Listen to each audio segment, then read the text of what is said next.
예, 오늘은 여러분한테 말씀드리고자 하는 것은 우리가 이제 완효성 비료라고 많이 쓰시지 않습니까? 근데 완효성 비료라는 것이 일단 코팅 비료가 들어가 있고요. 그리고 일반 비료가 합치는 반코팅 비료라는 게 있고요. 아니면 일반적으로 올 코팅이라고 해서 모두가 코팅되는 비료가 있습니다. 근데 이와 같은 완효성 비료는 농가분들께서 요 근래 와서 여러 말씀들 하시는데, 여기 보시면 아시지만 이렇게 떠있는 이와 같은 것이 많아진다. 농가분들께서는 이거를 이제 개구리알 아니면 또 올챙이알 이런 말씀들 하시는데, 이와 같은 것이 많이 뜨기 때문에 이것을 없앴으면 좋겠다, 이런 의견을 많이 주셔가지고 이번에 저희가 이제 개발한 생분해 코팅 비료라는 것을 한번 말씀드리고자 합니다. 생분해 코팅 수지는 여기 같은 경우는 일반적인 코팅 비료는 남분해라고 그러고, 이게 썩지 않는 플라스틱을 가지고 코팅한 재료입니다. 근데 여기 생분해 코팅 같은 경우는 생분해되는 음식물 쓰레기 봉투, 그와 같은 것이 생분해되는 봉투거든요. 그래서 그와 같은 재료를 가지고 코팅한 비료입니다. 이 두 개의 차이는 뭐 효과적이나 모든 면은 다 똑같은데, 요거 남분해 같은 경우는 이게 썩지 않다 보니까 봄에 이양을 시고 난 다음에 가을 지나서 초봄에 여러분들이 이제 다시 논에서 재배하시고 로터리 치고 그럴 때 이와 같은 개구리알이나 올챙이 같은 게 떠가지고 한 곳에 밀리는 그와 같은 영향이 많이 있습니다. 이러다 보니까 농가들이 이것을 좀 없앴으면 좋겠다는 요구 조건이 점점 많아지는 것 같고요.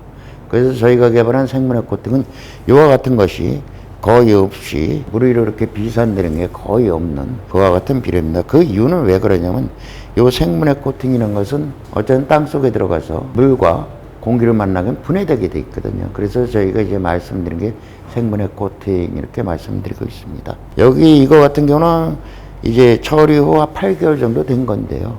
현상적으로 보면 이제 남분해 코팅 같은 경우는 입자가 뜬 것이 거의 300개 이상으로 상당히 많이 이렇게 떠 있습니다. 요거 같은 경우는 지금 현재 보면 5개 정도 이렇게 떠 있는데요. 기본적으로 요거 대비 떠 있는 게 거의 0.5% 이하로 상당히 적고, 이와 같은 남분해 코팅 비료는 분해가 되지 않는 반면 이와 같은 생분해 코팅은 분해되기 때문에 뜨는 개수도 이렇게 줄인 것이 아닌가 이렇게 생각되고 있고요. 저희 생각은 이것이 8개월 정도 돼서 이 정도 됐으니까 1년 지나서 소봄에 이양할 때 비료를 치시고 그 다음에 다시 이양하고 로타리 치실 때, 그러면 거의 1년이거든요. 그것이 1년 지나고 난 다음에 이와 같이 부상되는 캡슐은 거의 없으리라 판단되고 있습니다.